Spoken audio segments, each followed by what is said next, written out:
friends, welcome back to our three-part series. This three-part series really walk you closely through the steps of close reading a passage. And really, let's be real. We're gonna be real with each other.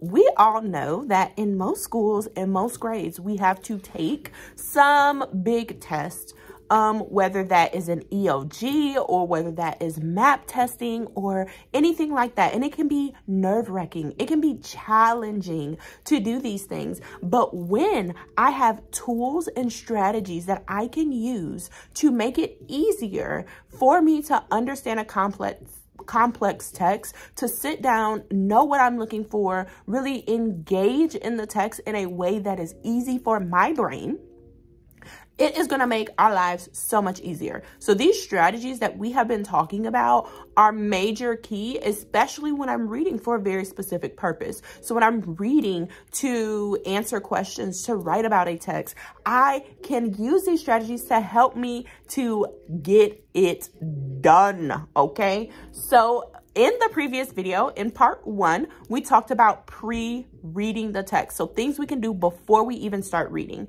In part 2, we talked about annotating the text. So that's taking notes, highlighting, going through the text carefully to make sure we understand what is happening. And now in part 3, we are going to talk about how we can use our notes, our annotations, and really looking at the questions of the text deeply. So if you did not see part 1 or part 2, it might be a little bit difficult to understand what is going on in this video and to understand the questions. But you could go ahead, pause this video, click on part 2 up here in the cards, and then I'll also link it in the description. And then you guys can go ahead and watch this video so you can see how to answer the questions based on the text that we read in part 2. So let's go ahead and get into these questions, y'all.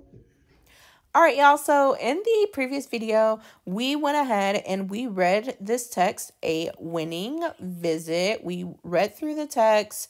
We thought about, because we pre-read, or we did some pre-reading strategies. So we thought about this text, we previewed it, said it looked like it was fiction. So we knew we were going to be thinking about character, setting, plot, and theme, or the lesson in the story, right? We knew this before we read. So we got a very good picture of this text and what this text is mostly about. So we know that this text is about a young lady named Beth, and Beth loves soccer. So she wanted to go be with her friends, and they were having this meeting, her soccer team, about what they could do to win their next tournament. That's where Beth wanted to be. But instead, Mom forced her to go to the library, and she was angry about it. She did not like it. She wanted to just do the project from home. She wanted to be with her friends. But in the midst of all of this and her unhappiness with having to be at the library, she meets a lady named Miss Sanchez. And Miss Sanchez helps Beth to find like some books and videos and things about soccer at the library. And Beth says, like, oh my God, this is so cool. Like, I did not know that the library had all these things going on. Her mom is very appreciative of this. Beth's mom is very appreciative of Miss Sanchez helping Beth. And Beth ends up checking out 2 videos. And she ends up checking out an encyclopedia. And then she finishes her school project, which is what she went to the library for in the first place.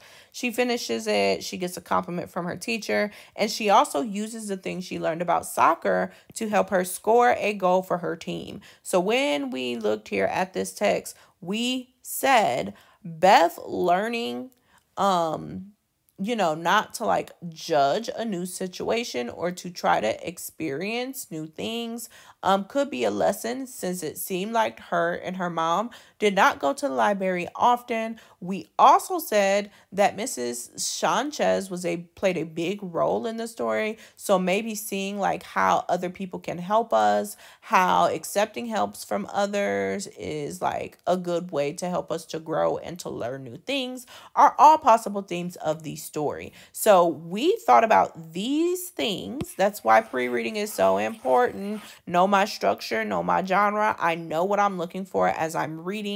I know that the questions and the things that are important in the text are going to relate back to those big things that pop up in that certain type of text structure. Since this is fiction, we thought about theme, we thought about character, setting, plot. And we see in question number 1, what does it ask for? Theme. We are not stressing in this question because we have already thought about the theme. When we read this part here in the previous video, we said, ding, ding, ding, ding, ding, theme, theme, theme, theme, theme. Oh, wait, why's my pen not working? Here we go. We said theme, theme, theme, theme, theme. We said this right here gives us theme vibes. So we were definitely already thinking about this. So now, from the themes that we came up with as we were reading the text, we're going to see, do any of these answer choices align or match that? So it is very important to know what one's hobbies are. Well, when the character changed in the story, was that something that she like learned, or did we see that being something that helped Beth in the story? It kind of did. We're going to not exit this out completely, but I am actually looking for I'm actually looking for a better answer. Doing one's homework on time can lead to success. This was not really something Beth was struggling with. I didn't see this being something that like changed Beth or helped her to be better to get through her problem in the story. So we're going to cross that out.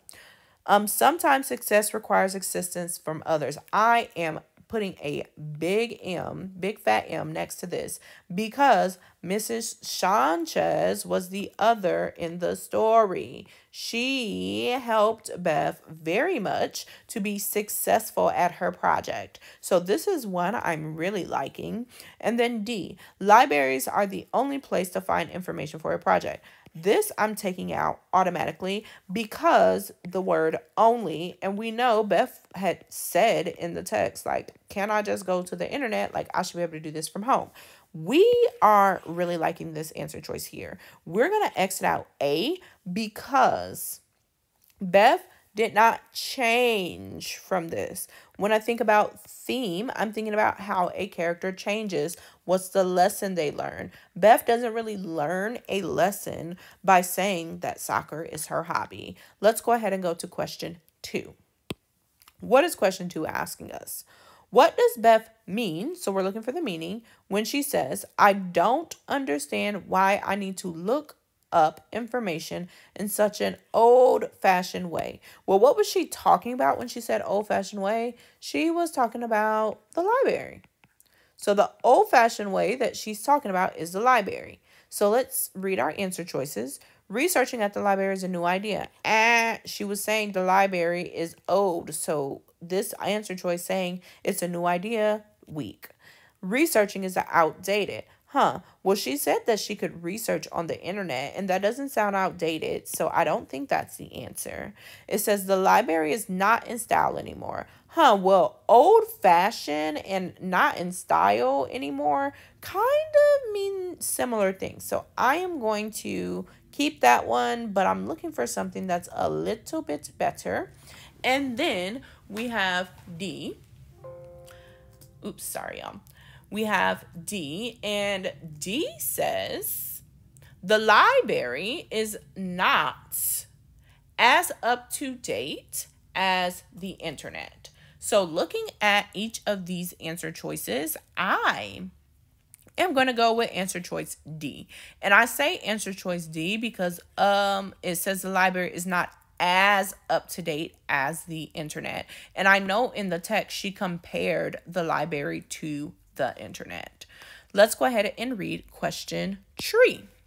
Based on paragraph 12, Anytime they tell you where to look, I'm highlighting that because I know I can go back to this part of the text and I do not see, I'm seeing it's asking me for a word that is similar to enthusiasm, and I know similar means same. I do not see them giving me a sentence or a phrase like how they did in question 2. So I know I'm going to have to go back to paragraph 12. So based on the text, which word is similar to enthusiasm? I need to find paragraph 12. Here it is. This is the one with the theme. And I see that enthusiasm is right towards the end of the paragraph. I'm not going to start reading all the way up at the top, especially if I don't have a lot of time.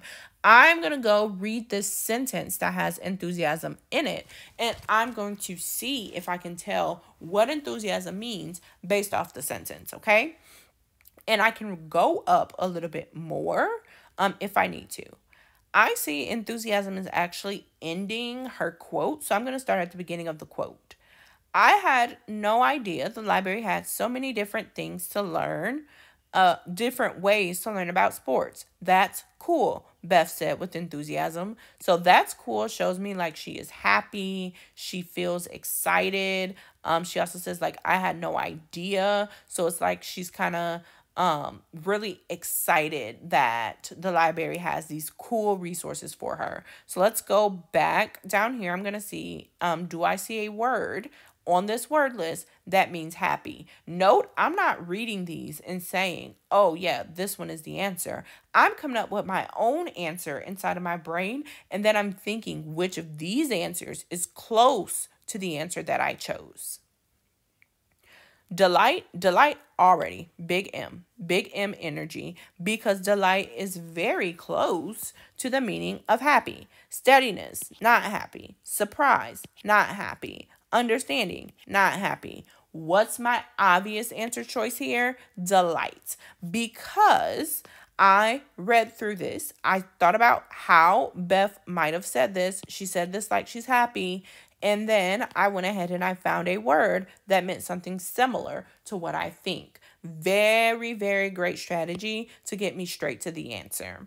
Here we go. Looking for meaning again in question 4. And this time we are looking for the meaning of a phrase.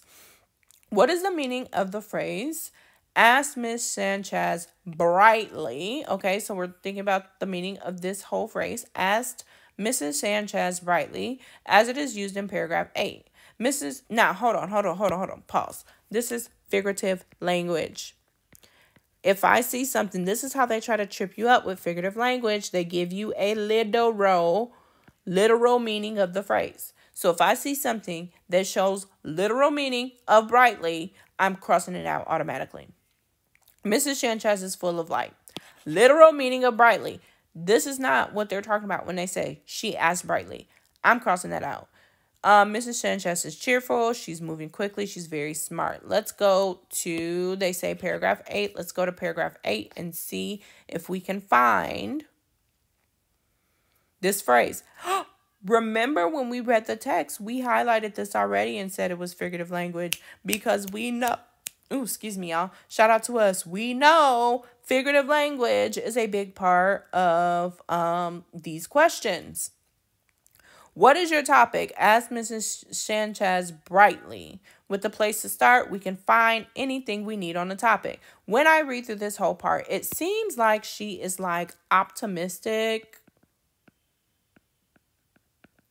Like she's trying to be helpful. She sounds like happy, excited. So again, I'm going to go in and I'm looking for words that show her being happy, show her trying to be helpful, being optimistic that Beth will get through this project, okay? So is she moving quickly? No. Is she trying to sound very smart? No. What word is close to happy? What word is close to optimistic? Cheerful. Question 5.